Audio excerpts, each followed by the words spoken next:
Dia tiba-tiba gini, coba lihat di sana, coba lihat di arah sana, itu ada makhluk tinggi besar, matanya nyala.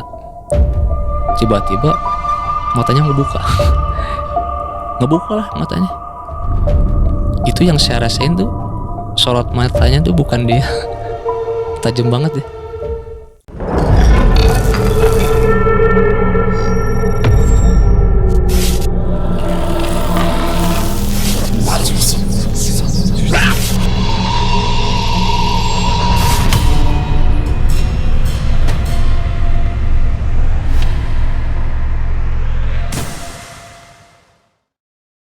Assalamualaikum warahmatullahi wabarakatuh. Sobat Malam Mencekam, kembali kita berjumpa lagi. Di studio sudah hadir Kang Oki Sam yang berasal dari Bandung. Beliau sengaja hadir ke studio Malam Mencekam untuk menceritakan kisah kehidupannya yang sangat horor dan mengganggu. Sampai saat ini masih teringat terus ya. Baiklah, Sobat Malam Mencekam, kalau Anda memiliki cerita seperti Kang Oki Sam ini, silakan tuliskan kisah Anda ke email malammencekamstory@gmail.com. Insya Allah cerita Anda akan kami tayangkan. Kita langsung ke Kang Sam. Siap. Untuk bercerita. Insya Allah. Silakan Kang.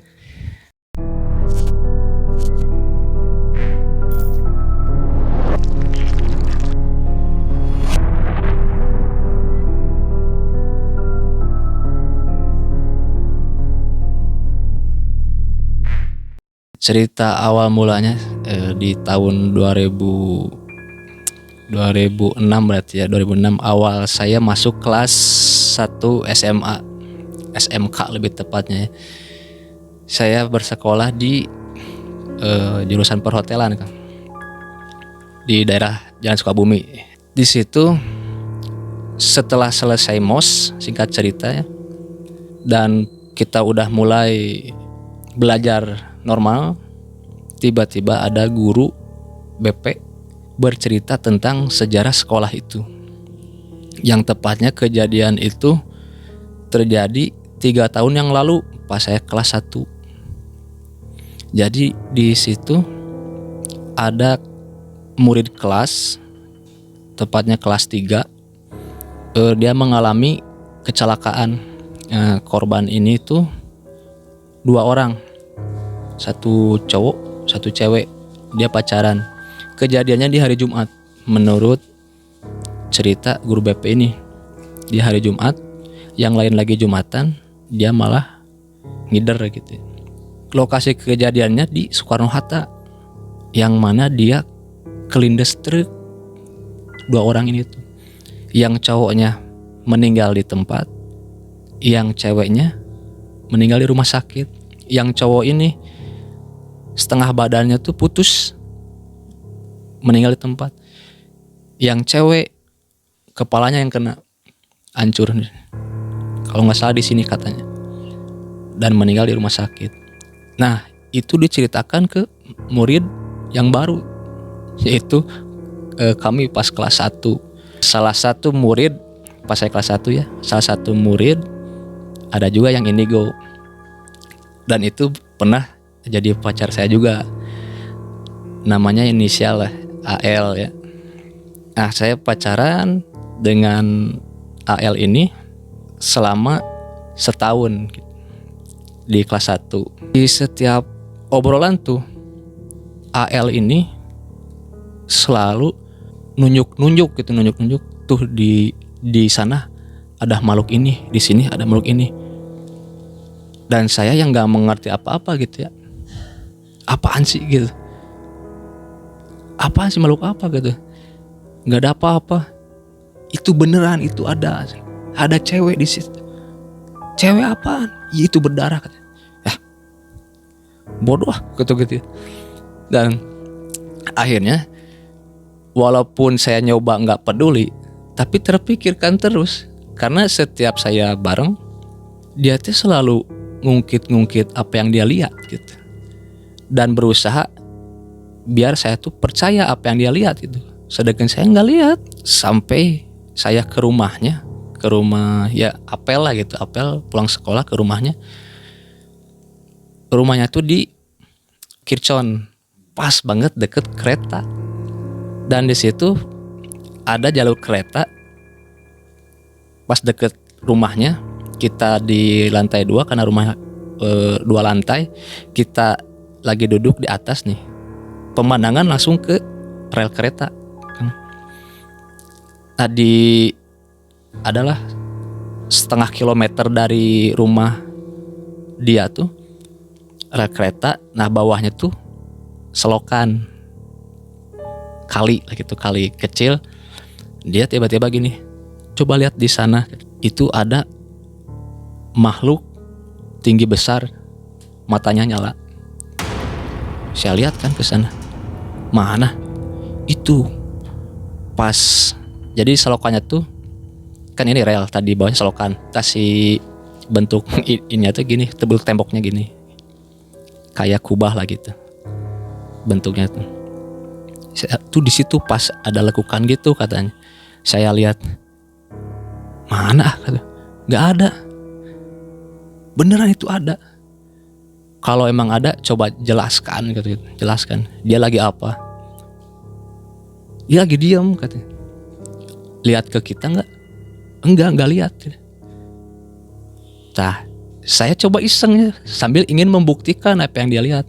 Saya iseng, saya lihat ke arah sana yang dia tunjuk, sambil di dalam hati baca ayat kursi, Kang. Gitu. Saya baca ayat kursi, setelah selesai, saya nanya lagi, coba lihat lagi ke sana, dia lagi apa? Dia lagi mandangin kita. Gitu. Allahu Akbar. Di situ tuh saya mulai wah yang bener nih gitu.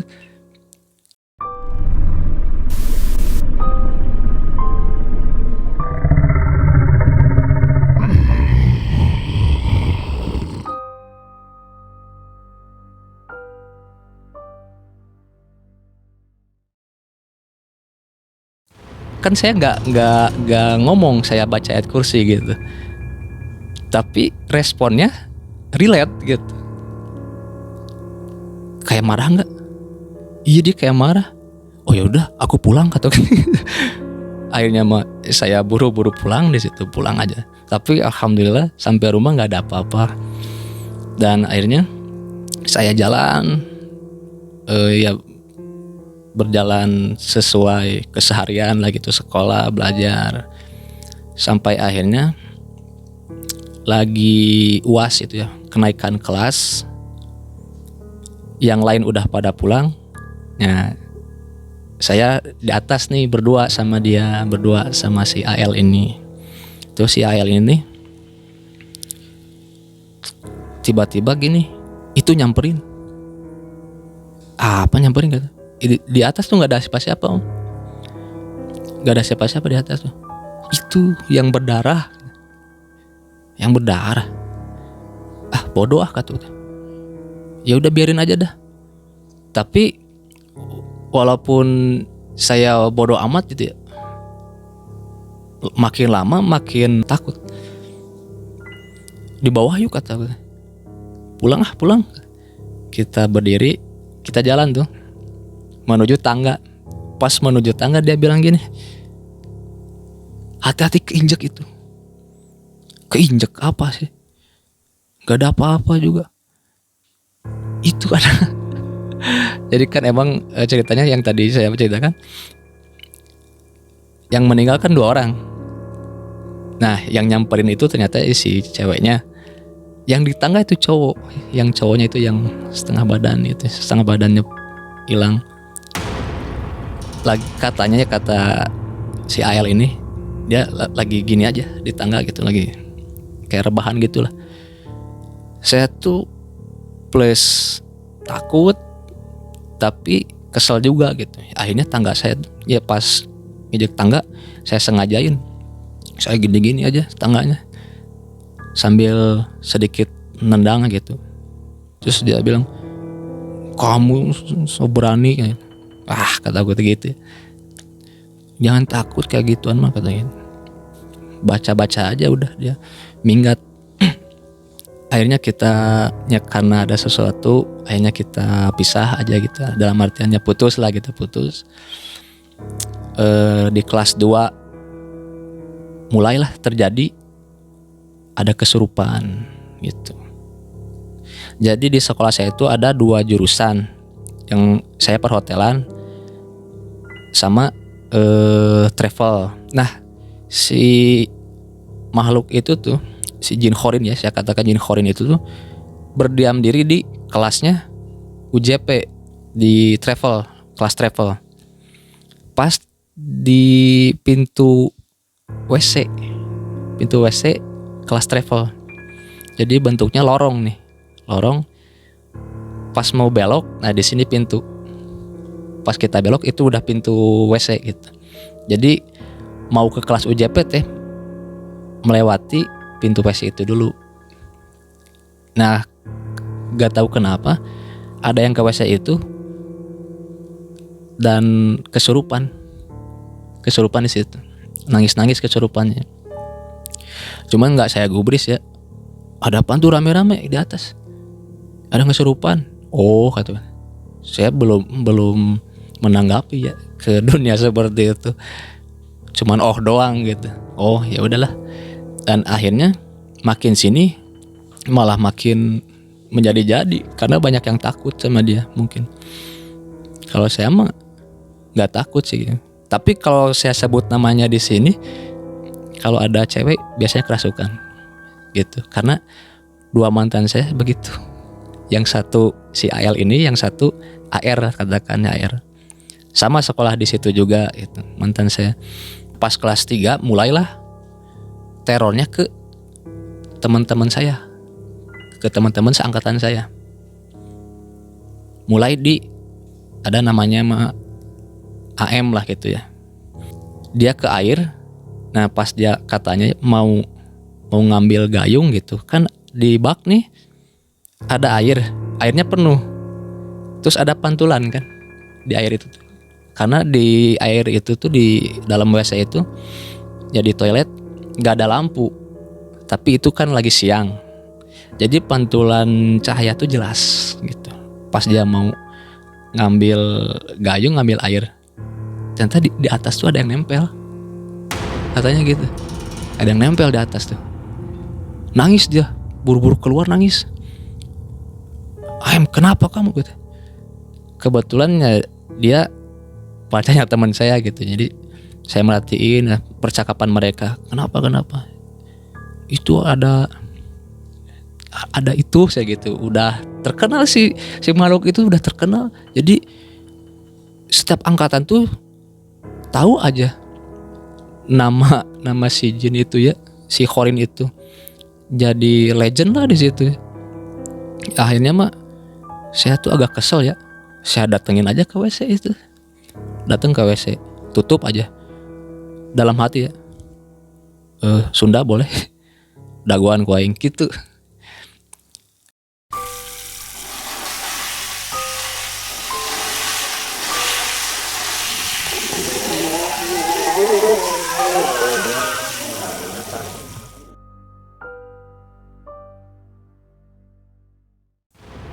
Nampak gitu.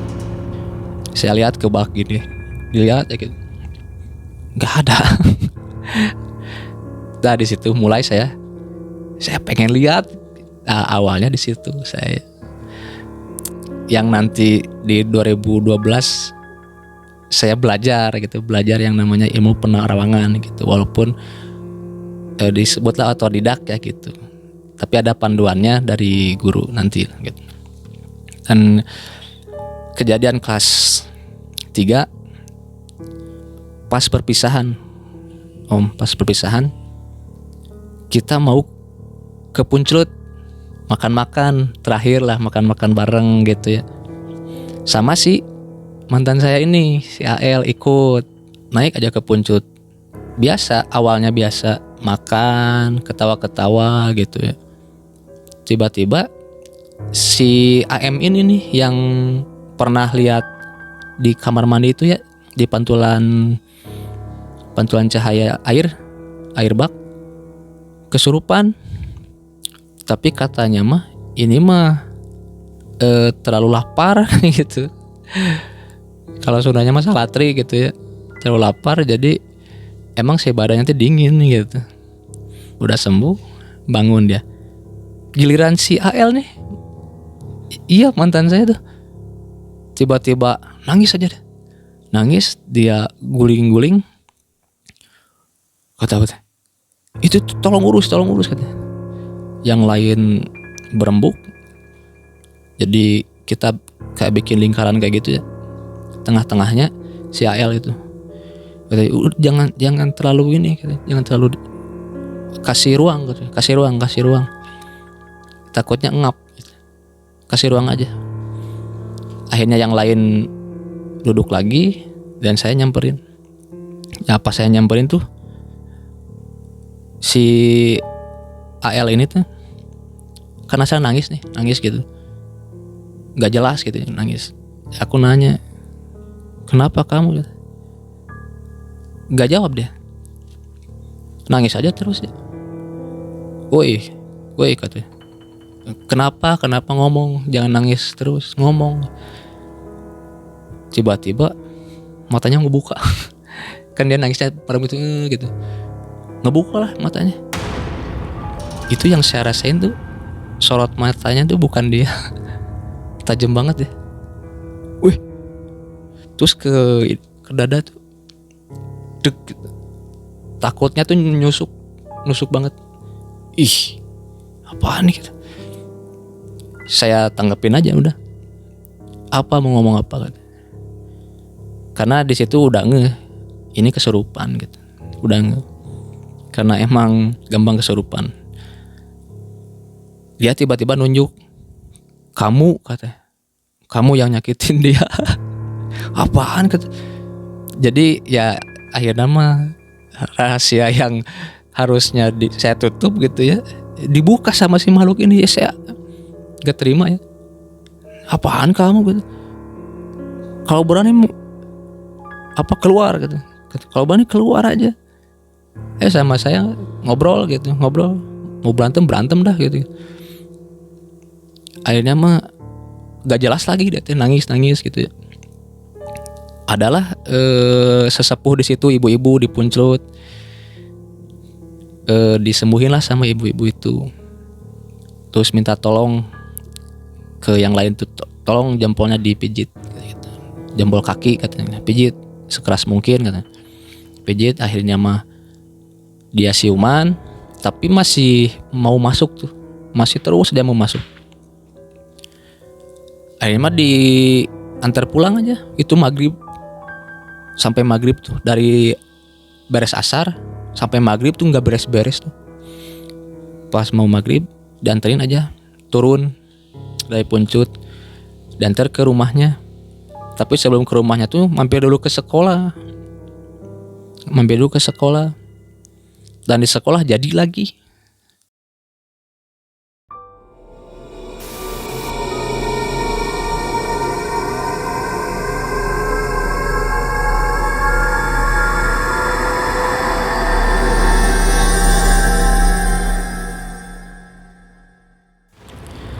Dikarenakan si Khorin ini tuh dulunya deket sama satpam gitu.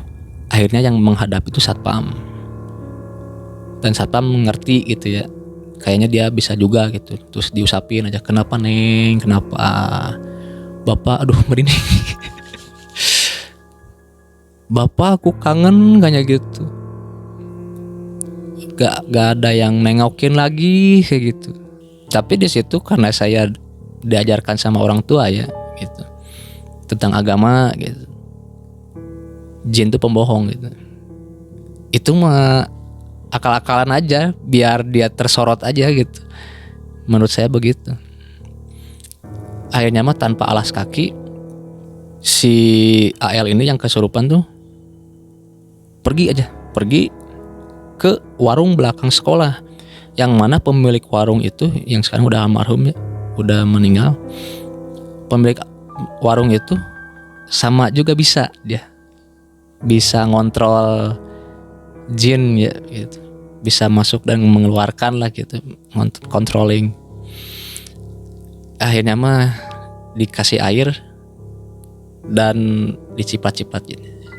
Ke mukanya diciprat-ciprat, dan si Ael ini tuh kayak kesakitan gitu ya.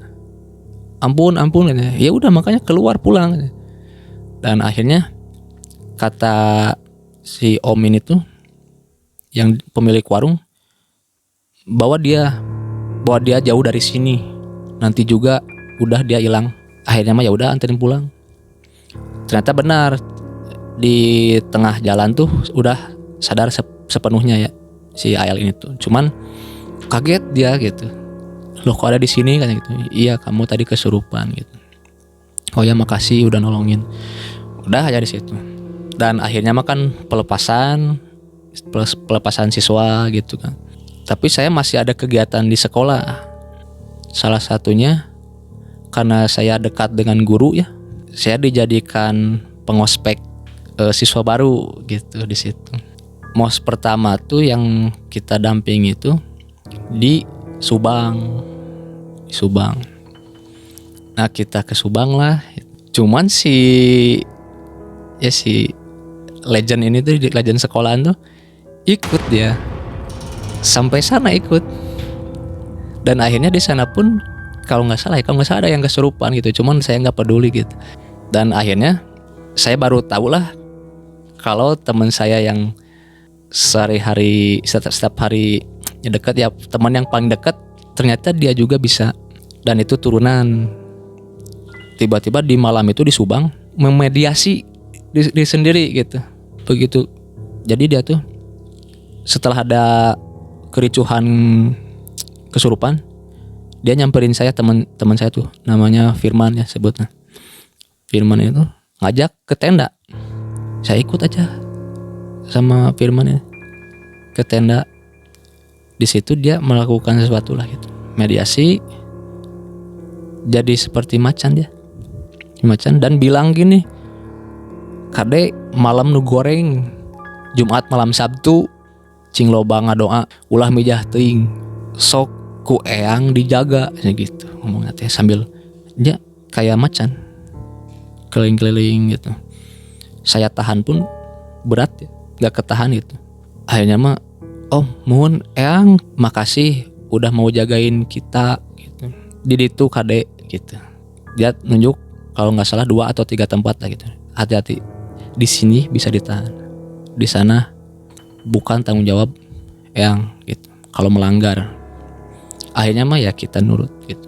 Ya yang kita nggak ke daerah sana aja untuk pengospekan tuh, nggak ke daerah yang ditunjukkan oleh yang ini yang merasuki teman saya gitu. Nah di situ saya baru tahu, oh ternyata bisa dia gitu. Ya dan inilah 2 orang ini yang bikin saya berguru di tahun 2012 ya. Dan akhirnya di situ alhamdulillah acara aman sampai di sekolah terjadi lagi. Kade malam goreng, cing loba ngadoa, ulah mijah teuing, sok ku eyang dijaga.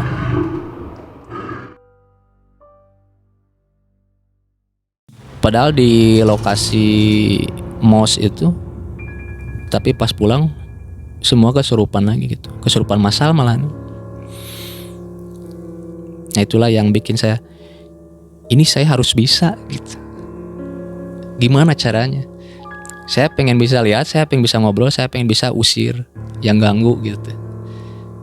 Itulah awalnya di situ. Siswa yang kita ospek bilang gini, takut katanya, cewek takut lihat Kak Firman, takut gitu. Kenapa takut?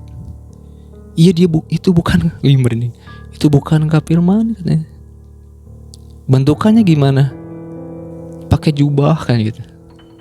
Itu kakek-kakek. Di situ mulai bener berarti. Soalnya apa ya? Itu ada yang bilang gitu tanpa janjian. Masa janjian gitu? Lagi genting gitu janjian? Gak mungkin lah gitu. Nah mulai makin pengen gitu, makin penasaran dengan dunia seperti itu. Gimana sih caranya? Saya pengen gitu, pengen bisa. Tapi enggak sampai se ekstrim yang lain ya, maksudnya bukan sampai pesugihan gitu, enggak, saya enggak kepikiran ya. Saya pengen tetap menjaga akidah gitu. Walaupun belum paham agama, walaupun belum paham caranya gimana gitu.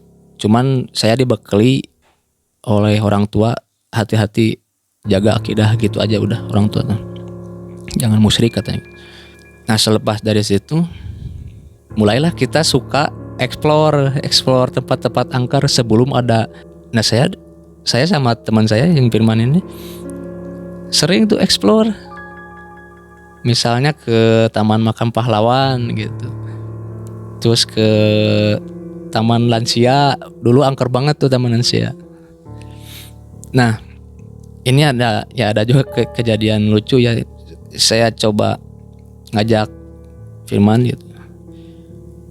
Kita explore, nyari hantu gitu.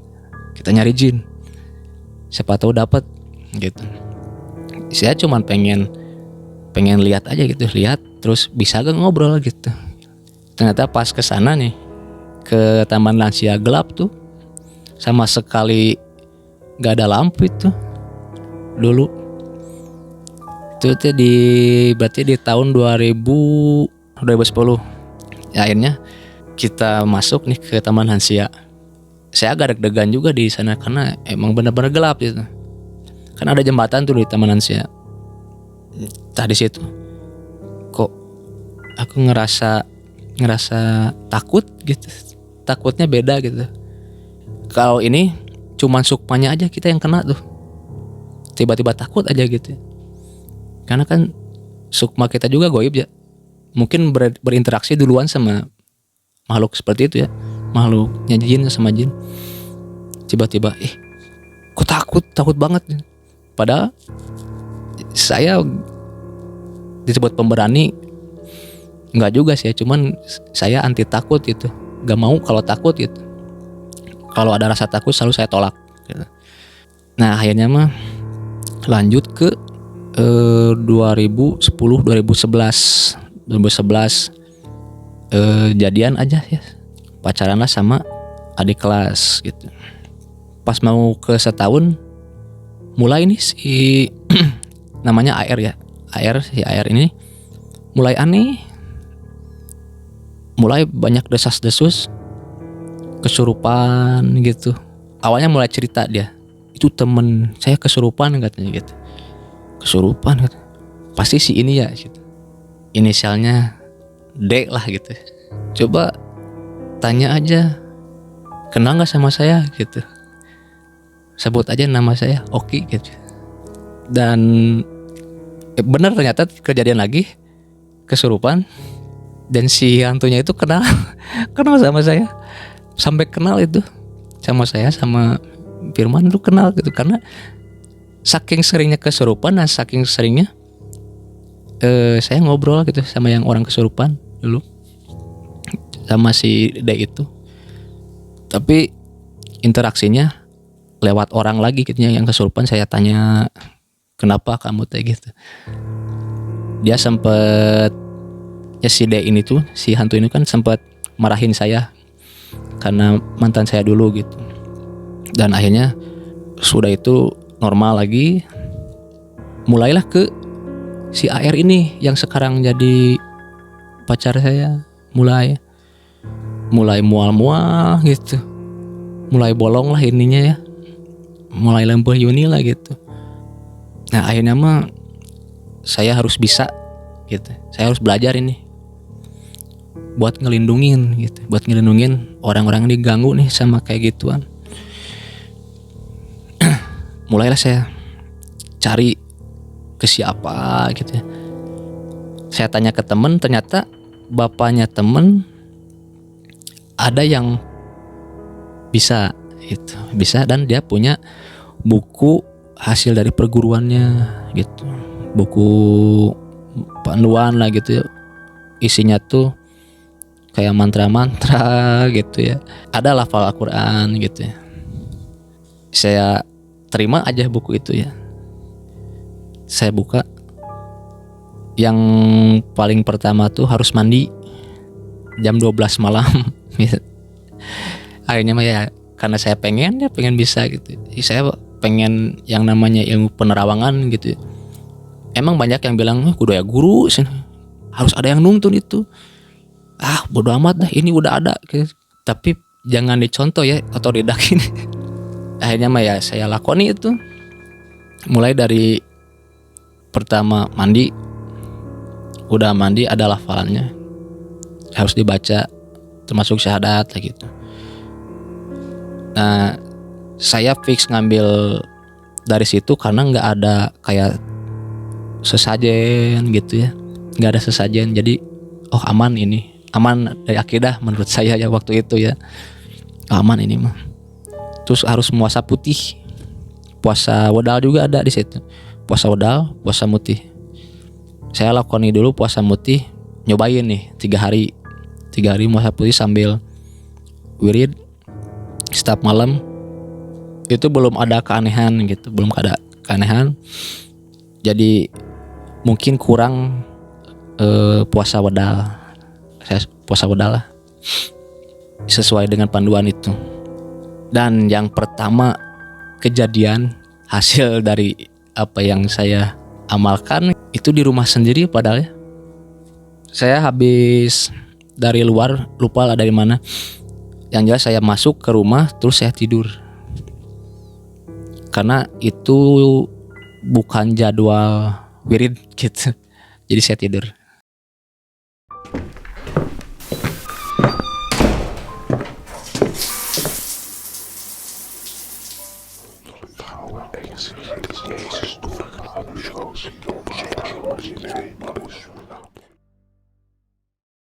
Pas saya ngadep kiri nih, tidur, tiba-tiba badan nggak bisa gerak tuh, susah gitu, susah banget gitu. Digerakin susah.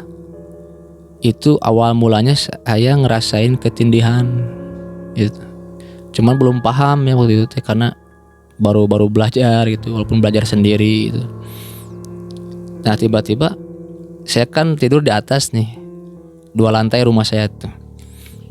Saya tidur langsung menghadap ke tangga. Jadi tangganya gini, dia muter gini. Barulah nyamperin ke saya gitu. Dari dia naik tuh udah kelihatan.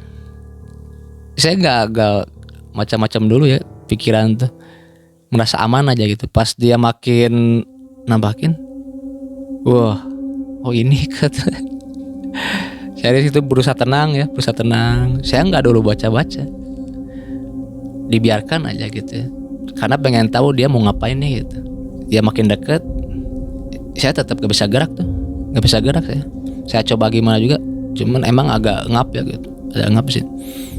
Dia nyamperin, di sini dia berdiri, terus dia miring terus miringnya gini banget, nggak nekuk nih, gini gitu, melayang gitu, miring sampai wajahnya dia tuh, mukanya dia berhadapan dengan muka saya gitu. Itu jelas bisa digambarkan gitu sih matanya tuh, cuma nggak ada alis. Yang saya lihat nggak ada alis deh, nggak tahu luntur, nggak tahu apa ya, nggak tahu belum sedoan gitu. Nah si matanya tuh kayak mata katarak, kayak nenek-nenek udah gitu ya, udah tuh sepuh, warna putih tapi agak biru, tapi agak abu juga gitu. Matanya yang saya sorot tuh matanya, tapi hidungnya juga ada gitu. Itu ada hidungnya. Soalnya kan ada parupan gini, ini ada tulangnya dia tuh, kelihatan ada tulangnya.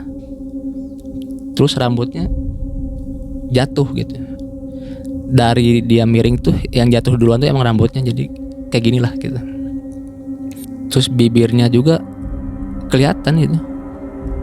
Cuman nggak berekspresi apa-apa, cuman gitu aja. Saya tungguin aja ya, ternyata mulai kesemutan wajah, kesini ke leher, kesemutan saya.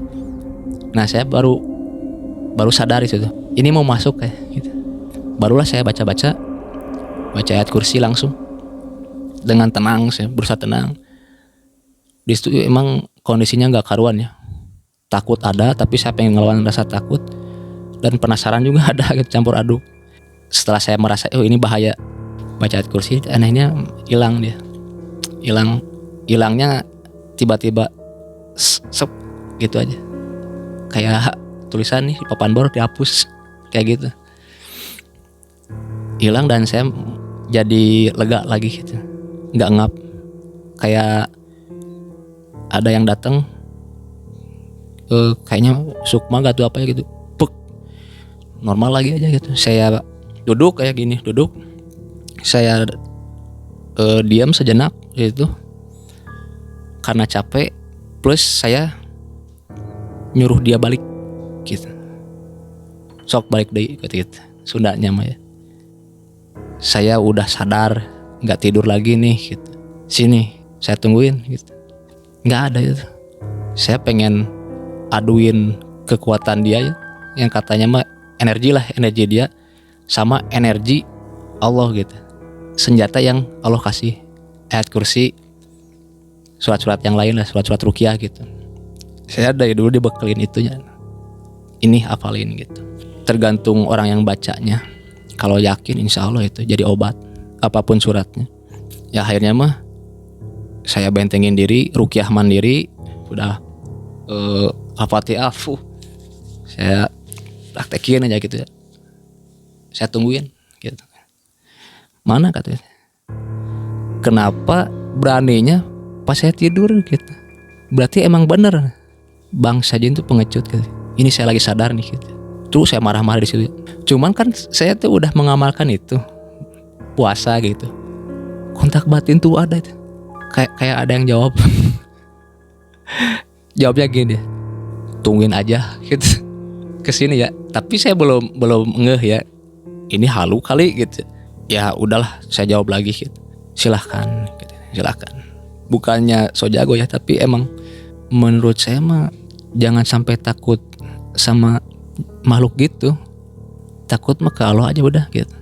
Jadi emang mereka tuh berbuat seperti itu ya, kayak menampakkan diri, nyurup ke orang gitu ya, masuk ke orang. Biar kitanya takut, biar kita takut pada dia, biar kita takut pada selain Allah gitu. Emang itu udah tujuannya gitu. Makanya saya lawan gitu, dan saya yakin gitu.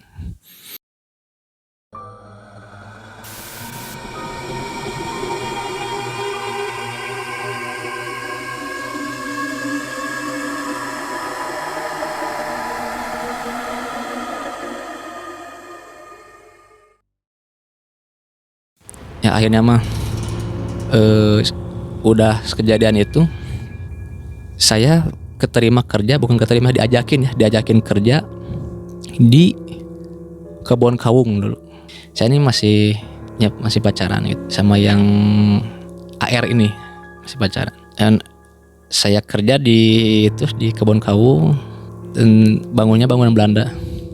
Masih bangunan Belanda itu, bangunan jadul gitu. Dan menurut saya ini cocok banget nih buat ngetes nih gitu ya. Apa yang sudah saya amalkan bisa diteskan di sini gitu. Tapi alhasil nggak ada kejadian apa-apa di situ gitu. Karena mungkin saya juga jaga-jaga terus ya, baca-baca terus. Setiap pergi kerja ruqyah dulu mandiri gitu, ruqyah mandiri, bentengin diri gitu. Jadi mereka pun nggak bisa mungkinnya ganggu saya. Tapi ada satu waktu saya lupa benteng diri dengan ruqyah mandiri itu ya. Saya ketindihan lagi tuh dengan si jin yang sama itu. Tapi ini agak aneh ya. Itu mah saya udah tidur lelap, baru kejadian. Pas siangnya tuh saya ngedengerin pakai headset. Pas malam saya pulang, saya ketindihan. Kan setengah mimpi setengah sadar ya. Itu lagu itu tuh di sini gede banget. Ih, kok lagu ini? Dan saya lihat saya sendiri masuk ke rumah saya. Gitu. Jadi kayak repeat moment gitu. Saya lihat, itu saya. Pulang, buka pintu, dia ke atas. Saya lihat sendiri. Dia ke atas. Terus tidur. Tapi saya masih ketindihan. Saya ini apaan ya gitu. Dan di situ saya sadar, ini mah ketindihan. Tapi saya biarkan lagi, silahkan mau sampai mana gitu. Saya biarkan, nggak baca-baca dulu, saya biarkan aja. Ternyata si perempuan itu lagi, tapi nggak mendekat, dia di ujung tangga aja udah. Jadi tangga tadi pinggirnya ada pintunya, di sebelah pintu lah gitu. Akhirnya mah saya baca-baca, saya paksain, bisalah lepas gitu. Saya sadar aja, duduk lagi saya tuh, dan saya bilang lagi, tuh kan beraninya pas lagi tidur gitu. Dan setelah saya riset, kenapa dia mengganggunya, makhluk-makhluk seperti itu mengganggu pas kita lagi tidur, kadang mimpi buruk gitu ya. Karena ketika kita tidur, frekuensi kita sama dengan frekuensi mereka gitu. Jadi kan sejatinya kita tidur tuh kita udah mati. Cuman bedanya sama yang mati mati beneran, si arwahnya nggak dibalikin lagi sama Allah gitu kan. Kalau tidur dia balik lagi nyawanya. Jadi ketika tidur sebenarnya kita menjadi goib gitu. Makanya sama. Cuman emang kita lemah gitu. Pas lagi tidur mah nggak bisa apa-apa. Ya itulah, karena saya lupa, awalnya lupa zikir gitu, lupa benteng diri, jadi ketindihan lagi. Dan akhirnya di tempat saya bekerja itu pas banget depan stasiun kereta api, pas banget di situ. Di situ ternyata ada salah satu karyawan yang mana dia katakanlah orang bisa. Akhirnya saya, emang itu udah kenal gitu, cuman gak pernah ngobrol hal begitu, biasa aja bercanda hahaha gitu. Dan akhirnya saya mau ngomong gitu, saya mau coba nanya, ini perempuannya saya panggil Teteh gitu. Teh, katanya bener Teteh bisa nerawang. Dia kaget, hah, tahu dari mana katanya? Itu kata si ibu, cuman dia senyum malu lah gitu, malunya mungkin gak mau diumbar. Dan saya bertanya tentang gangguan gitu, gangguan yang kemarin gitu. Dan akhirnya dia mengiyakan, oh iya ada yang ngikutin gitu. Kenapa bisa ngikutin? Disebut apa dia tuh? Ya marah lah gitu ya, marah. Katanya gini, kamu menjanjikan sesuatu nggak? Ih enggak katanya. Kalau nantang iya katanya. Ya mungkin itu gitu. Bisa usir nggak katanya. Bentar ya gitu. Akhirnya dia baca-baca, diusir aja menurut dia gitu, karena saya belum bisa lihatnya. Dan akhirnya mah saya mulai sering lihat percikan listrik. Nah itu di 2011 kan.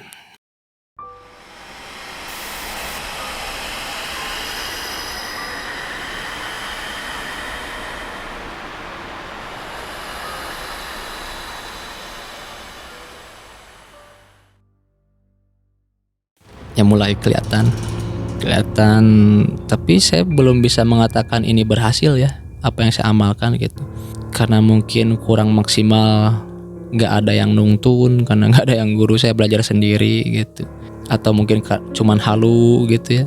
Semenjak saya mengamalkan itu, makanya jangan beramal tanpa ilmu, harus ada guru lah gitu.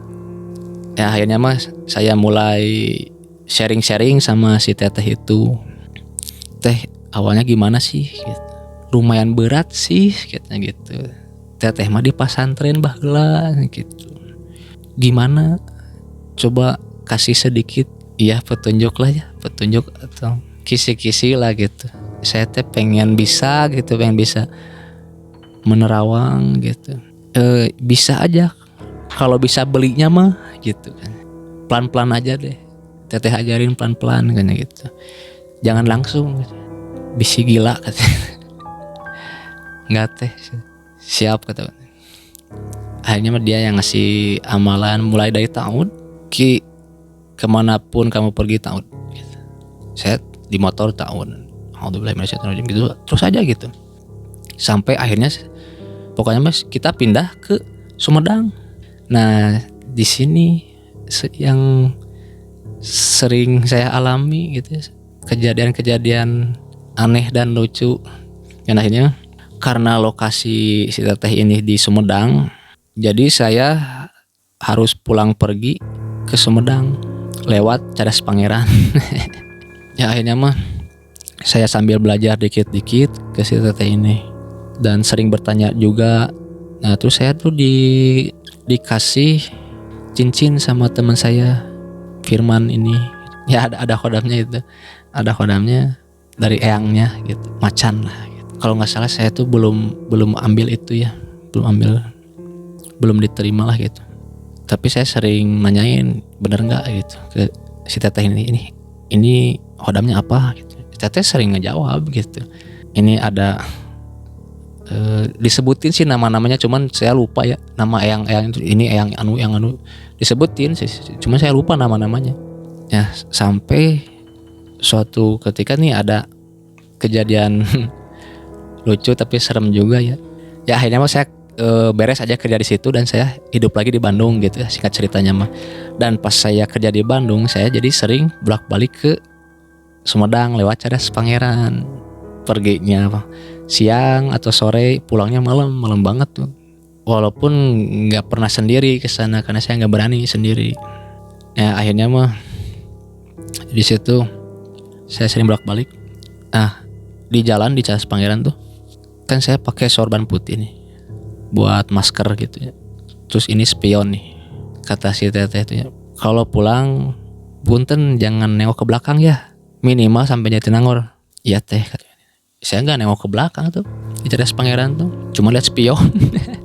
Dan pas saya lihat di spion tuh ada ngelewat putih, sep, gitu. Balik lagi, sep. Menurut saya ini agak lucu juga ya, ngelewat sep. Pas saya perhatiin apa sih itu, saya baca gitu, masih ada tuh lewat cus di belakang kan. Pas saya perhatiin, coba pelanin motor, apaan sih spion? Ternyata itu sorban saya.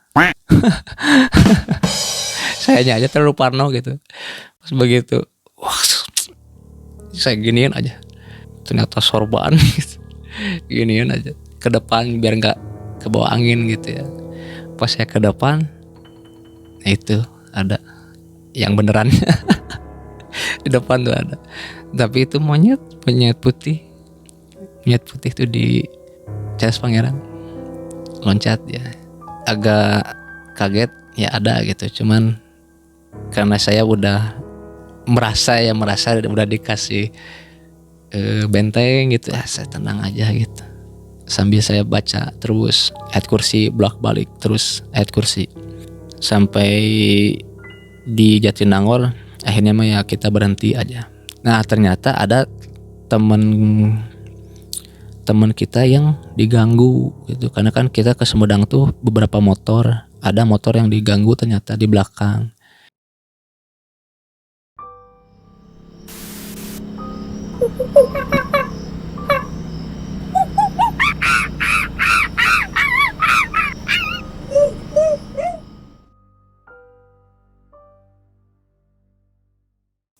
Kalau nggak salah motornya mati gitu.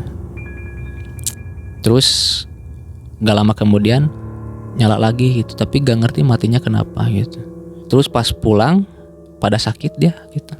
Ternyata ada salah satu yang ngelanggar gitu, nengok ke belakang gitu.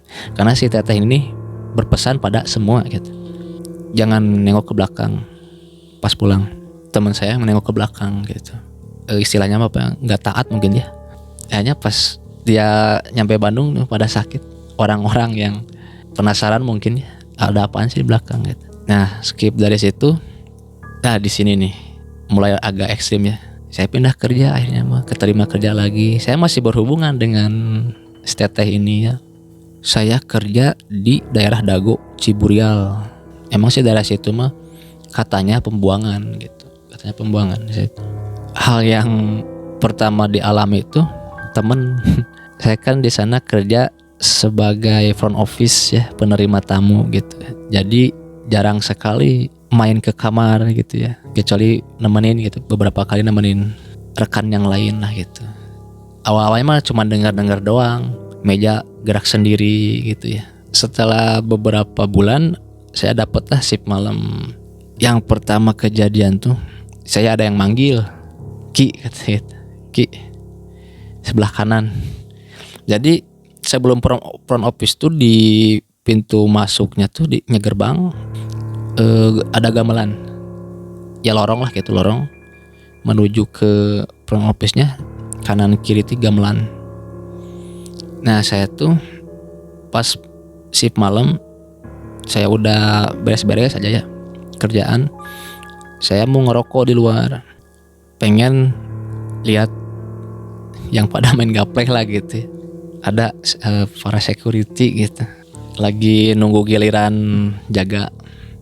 Nah pas di tengah gamelan itu, sebelah kanan ada yang manggil, Ki. Saya nengok, nggak ada siapa-siapa. Apa si Abah gitu? Ya dipanggilnya si Abah ya, yang security itu, karena pribumi. Si Abah gitu. Udah diperhatiin, jauh suaranya gitu. Tapi bodo amat dah. Saya udah aja cuek gitu.